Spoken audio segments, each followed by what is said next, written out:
The entire shipbuilding industry thought Samuel Grayson had been forgotten. After all, his boss stole the ship design that should have made him famous. His name disappeared from the patents.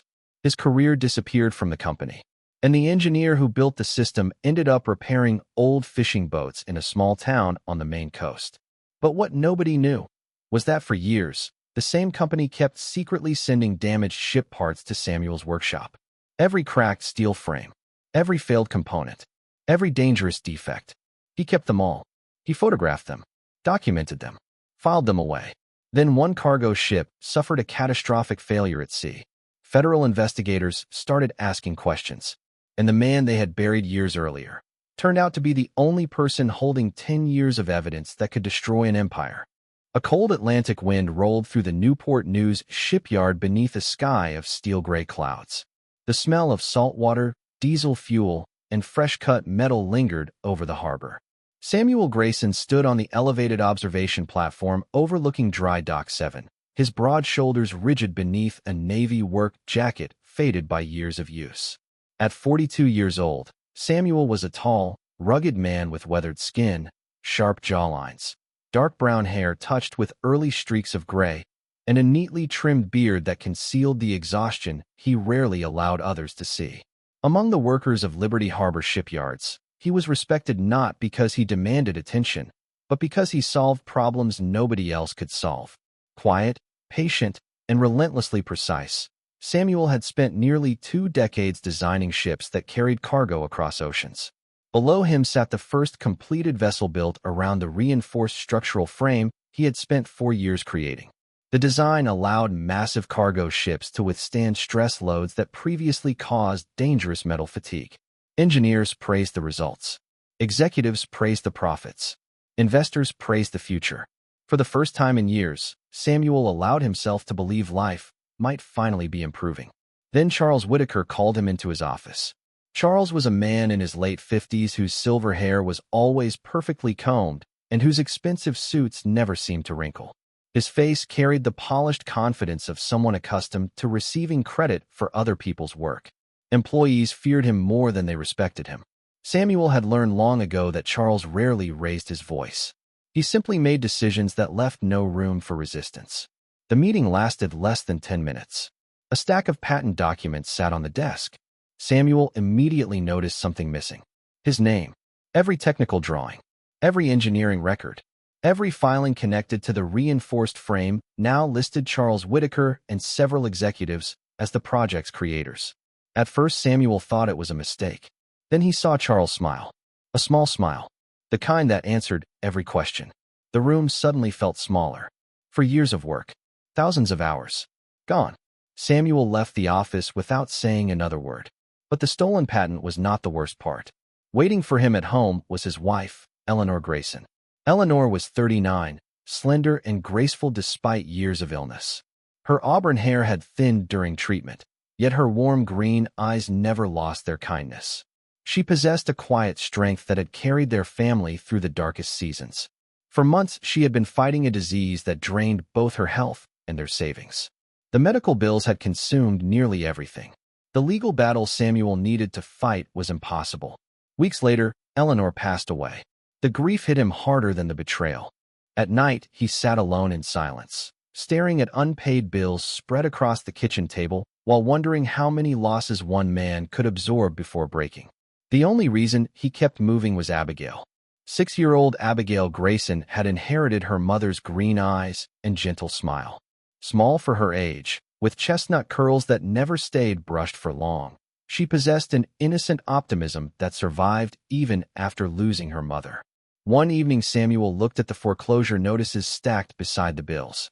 Then he looked at Abigail sleeping on the couch with a blanket wrapped around her shoulders. For the first time in his life, he accepted that Newport News no longer held a future for them. A week later, father and daughter packed everything they owned into an aging pickup truck and began the long drive north toward a small coastal town called Harbor Point, Maine. Samuel did not know what awaited them there. He only knew he had lost his career, his wife, and the future he had spent years building. Now he was about to start over with nothing except his daughter and the determination not to fail her. Harbor Point turned out to be quieter than Samuel Grayson expected. The small fishing town sat between rocky cliffs and a restless Atlantic shoreline, where lobster boats left before sunrise and returned long after dusk. 6 months after arriving, Samuel's modest repair shop was still struggling. Most days were spent repairing aging fishing vessels, replacing corroded propeller shafts, and patching steel hulls damaged by winter storms. The income barely covered expenses, but it was enough to keep a roof over his and Abigail's heads. Abigail had adapted faster than her father. She had made friends at school and spent afternoons drawing boats on scraps of paper while sitting at a small desk in the corner of the workshop. Watching her laugh with the local children often reminded Samuel why he had come here in the first place. One rainy Thursday morning, a large, unmarked flatbed truck rolled into the yard. The driver was a broad-shouldered man in his 40s named Hank Mercer. His sunburned face, thick beard, and tired blue eyes suggested years spent on highways rather than in offices. He spoke very little and avoided eye contact. When Samuel approached, Hank handed him a sealed envelope and pointed toward 3 enormous steel crates secured on the trailer. Inside were damaged ship components. Not ordinary damage. Structural frame sections, reinforcement beams, bulkhead supports. Every piece carried manufacturing markings from Liberty Harbor shipyards. Samuel felt a knot form in his stomach. He recognized some of the serial numbering system immediately. The envelope contained cash. No contract, no work order, no explanation. Only a brief note requesting repairs. Common sense told him to refuse. But the shop's bank account was nearly empty. So he accepted. Late that night, after Abigail had gone to bed, Samuel carefully inspected the first steel section. A fracture stretched across the weld line. The crack should not have existed. Not in a component that expensive. Not in a design that had passed quality inspections. Instead of simply repairing it, he photographed the damage. Then he recorded the serial number. Then the production batch. Then the probable cause. The next shipment arrived 3 weeks later. Then another. And another. Months slowly became years. The crates kept coming. The defects kept repeating. And without fully realizing it, Samuel began building something far larger than a collection of repair records. He was building a history that somebody, somewhere, clearly wanted forgotten. The years passed quietly in Harbor Point, but Samuel Grayson never stopped documenting the damaged components that arrived at his workshop. What began as a habit had become a routine. Every crate was photographed. Every fracture was measured. Every serial number was logged and filed away inside the growing storage room behind the shop. He never imagined anyone would care about the records. Then the North Star Voyager nearly sank. The cargo vessel was crossing rough waters south of Alaska when crew members reported severe structural deformation near a critical support section. Emergency repairs prevented a disaster, but the incident triggered immediate federal attention. Within days, investigators discovered similar failures aboard several ships built by Liberty Harbor shipyards. News channels ran the story around the clock. Industry analysts called it the largest maritime safety crisis in decades. Investors panicked. The company's value dropped dramatically. Hundreds of employees feared for their jobs. Nearly 2,000 miles away in the company's headquarters, Evelyn Hart stared at a conference table covered with reports she had never seen before. Evelyn was a woman in her early 50s with shoulder-length blonde hair, calm blue eyes, and a reputation for disciplined leadership. Unlike many executives, she had started her career as a marine systems analyst. Years earlier, she had lost her younger brother in a preventable industrial accident, an experience that left her deeply committed to safety and accountability. What shocked her most was not the accident itself. It was a technical report buried deep inside archived engineering records.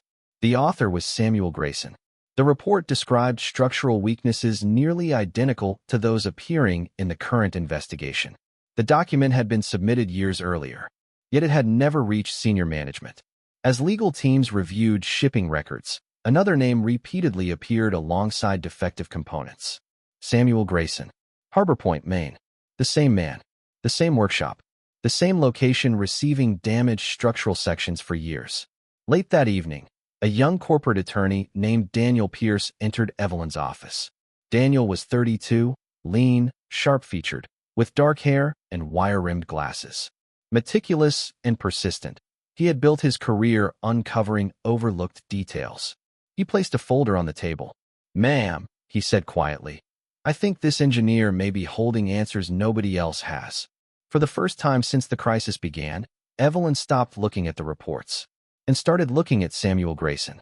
A cold rain swept across Harbor Point as Evelyn Hart arrived at Samuel Grayson's workshop. The CEO looked far different from the confident executive seen in business magazines. Weeks of investigations, lawsuits, and media pressure had left exhaustion visible beneath her calm expression. "I came for answers," she said. Samuel simply nodded and led her toward a locked storage room at the back of the building.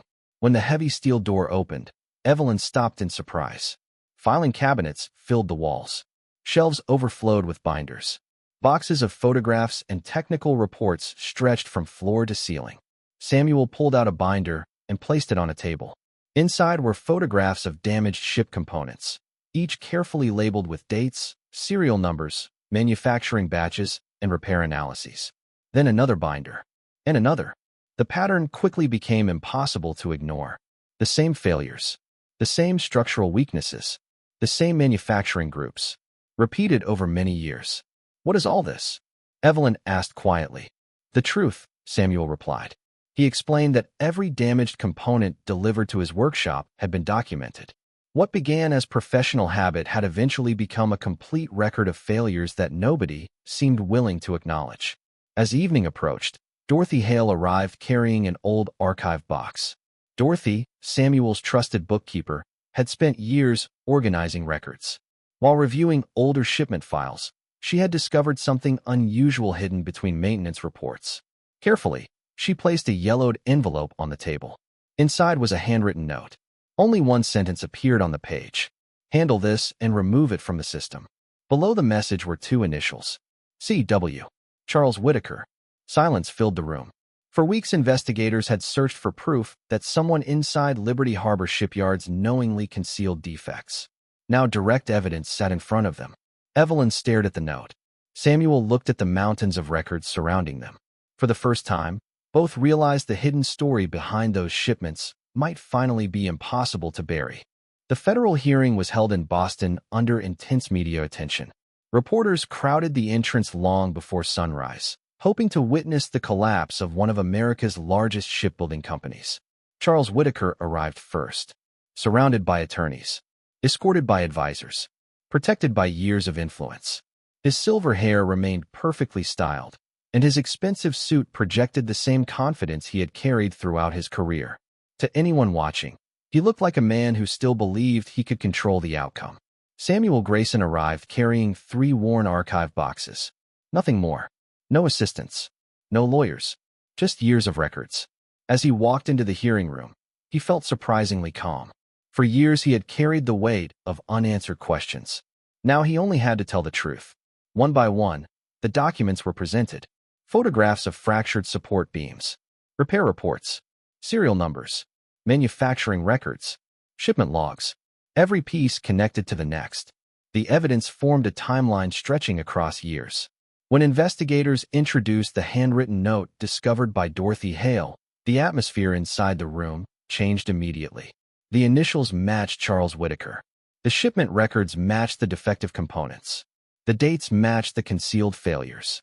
For the first time, Charles appeared uncomfortable. His explanations became inconsistent. His timeline stopped matching the evidence. By the end of the hearing, the picture was impossible to deny. The concealment had been deliberate. Weeks later, federal prosecutors announced charges related to safety violations, falsified records, and evidence concealment. Charles Whitaker's career ended overnight. Evelyn Hart was officially cleared of wrongdoing. Under her leadership, Liberty Harbor shipyards began major reforms and safety reviews throughout the company. Then came a letter. Samuel opened it inside his workshop. The board of directors had formally restored his name to the original structural design patent. After all those years, the invention finally belonged to its creator again. Months later, Evelyn visited Harbor Point one final time. As fishing boats returned beneath a golden sunset, she stood beside Samuel near the docks. "What made you keep all those records?" she asked. Samuel watched the vessels crossing the harbor. Then he smiled. "The ocean can erase the trail of a ship," he said. "But nobody should be allowed to erase the trail of the truth." For the first time in many years, he felt at peace. The journey was finally over. Sometimes we pray for miracles and imagine they will arrive as something sudden and extraordinary. But often, God's miracles look very different. Sometimes a miracle is the strength to keep going when life has taken almost everything from you. Sometimes it is the courage to do the right thing when nobody is watching. And sometimes it is the quiet decision to keep faith, keep records, keep hope, and trust that the truth will matter someday. Samuel Grayson never knew that the evidence he carefully saved year after year would one day change his life. He simply chose honesty over bitterness and integrity over revenge. In the end, what seemed like a forgotten act of faith became the very thing that brought justice into the light. Many of us carry burdens that nobody else can see. We wonder if our hard work matters. We wonder if God sees the sacrifices, the disappointments, and the unfairness we face. This story reminds us that He does. The answer may not come quickly. It may not come in the way we expect. But God has a way of using even our hardest seasons for a purpose greater than we can understand. If this story touched your heart, please share in the comments. What is one difficult challenge that God helped you overcome when you thought all hope was lost? If you enjoyed this story, please like this video, subscribe to the channel, and share it with someone who may need encouragement today. And before you go, may God bless you and your family with strength, peace, good health, and hope. May He guide your steps, protect those you love, and remind you that no act of kindness, honesty, or faith is ever forgotten in His eyes. God bless you, and thank you for watching.